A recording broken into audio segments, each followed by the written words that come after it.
The iPhone 18 will be delayed, and the reason is weird. We just got some breaking news that a brand new iPhone is coming soon that didn't leak until now. And the internet is losing its mind. Here's everything you need to know, and I also want to give a big thanks to Incogn for sponsoring this video. And that leads us right into the epicenter of a lot of the drama that we're hearing about happening in the Apple world right now, as a bunch of big changes are happening, with also kind of Apple seemingly getting a new CEO in the not too distant future, as Tim Cook seems to be kind of making his sunset interview rounds as Apple celebrates 50 years and he's kind of winding down. John Turnus is getting more into the spotlight, and some changes are being made specifically with how the iPhone is introduced, because we're hearing that Apple is moving forward on the split launch, where we're going to be getting a focus on the Pro phones and the Fold phone in the fall, and the iPhone Air and the E and the regular 18 wouldn't be had until the spring, though a couple of new info bits are coming out that make this a little bit more controversial. Number one is that a Barclays analyst says that Apple is actually going to do kind of a staggered launch, where while the Pro and the Fold phones will be shown at the same event, kind of like the iPhone 10, it would ship at a later date, likely near the end of the year in December. So this is extremely reminiscent to what Apple did, what is it now, 8-9 years ago with the iPhone 8 and iPhone 10, where they showed off this really kind of cool but expected iPhone 8 with some new features, and then kind of wiped the floor with everything with this radically different iPhone 10. And what Apple wanted to do to not take too much attention away from the 8 was to launch the 8 first, let it get the spotlight, and then wait a couple of weeks into November, and then launch the 10. And it looks like Apple's going to follow a similar path this year, where they're going to announce all the phones at one event. They're going to launch the Pro and Pro Max of the 18 kind of around the usual time, end of September, but they wouldn't launch the Fold until December. And then another bit of news, which has not come to the surface until just a couple of days ago, it's like a brand new leak, is that Apple is actually planning potentially a surprise fourth or fifth phone. It's a 4 or 5 in the spring lineup. Well, let's count it out together. In the spring, we're going to be getting the iPhone 18, we're going to be getting the iPhone 18e, we're going to be getting the iPhone Air version 2, and then now we're also hearing that Apple might just throw into the mix, just for fun, an iPhone 18 Plus. So that would be a number of new phones coming all at once, and kind of the reintroduction of the Plus phone for the first time in a couple of years.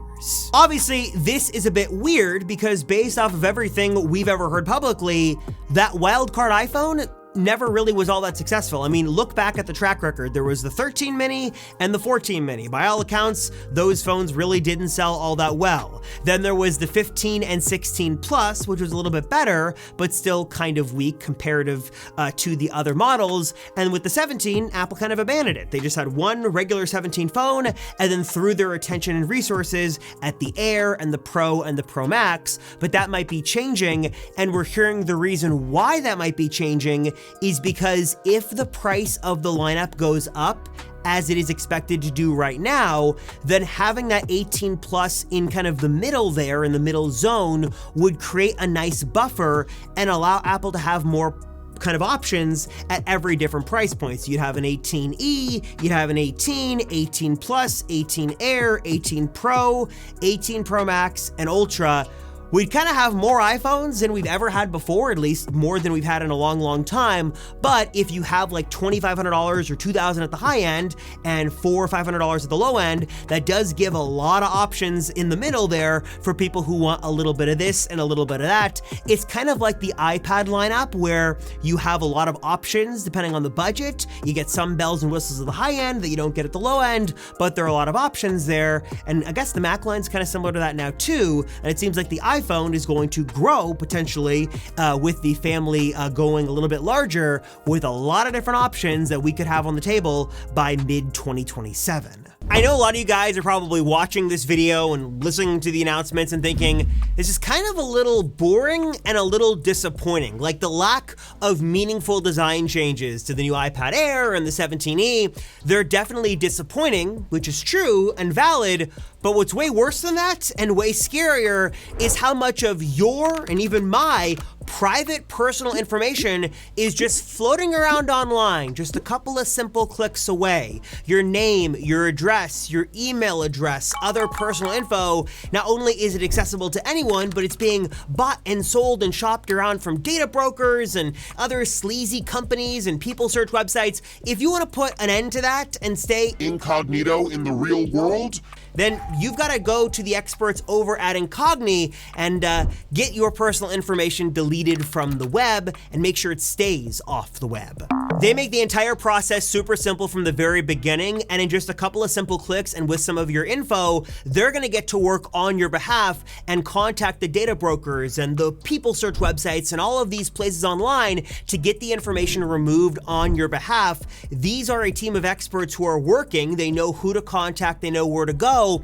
And what's super cool now as well is if you see a website that, definitely has your info, you can now actually manually submit a request with, again, just a couple of clicks on their website, and their team will get to work again on your behalf. The entire process here is automated, so now is the time to get your personal information back. If you want to learn more, check out Incogn, get the pros on your side. Hit the link down below to learn more, or head to incogn.com/AppleCircle, and our special code AppleCircle is going to get you guys 60% off an annual plan. So massive savings and massive peace of mind. So again, link down below, or head to incogn.com/AppleCircle and use code AppleCircle to save and get started today.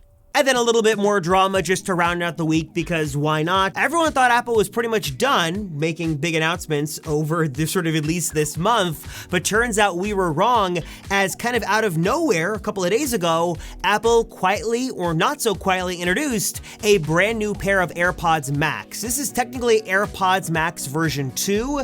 It features a new silicon chip for audio processing. It's got some new live translation features. It's got better active noise cancellation and some other kind of refinements built in to make things better. Though, if you're tracking with me at home, this is the second generation, but the third iteration, because technically we had AirPods Max V1 with Lightning, then a USB-C version, and then this one as sort of the third iteration. So a little bit of confusing madness here, but these are brand new. But that's just the way that Apple rolls, and that's how they do things for better or worse. And in the same theme of better or worse, Samsung has officially, just after 3 months, decided they're going to cancel their new Samsung TriFold flagship phone. Now, this thing was very expensive. It was this crazy TriFold design. You could actually buy it and go to a Samsung store and get it, and people actually have it and they like it.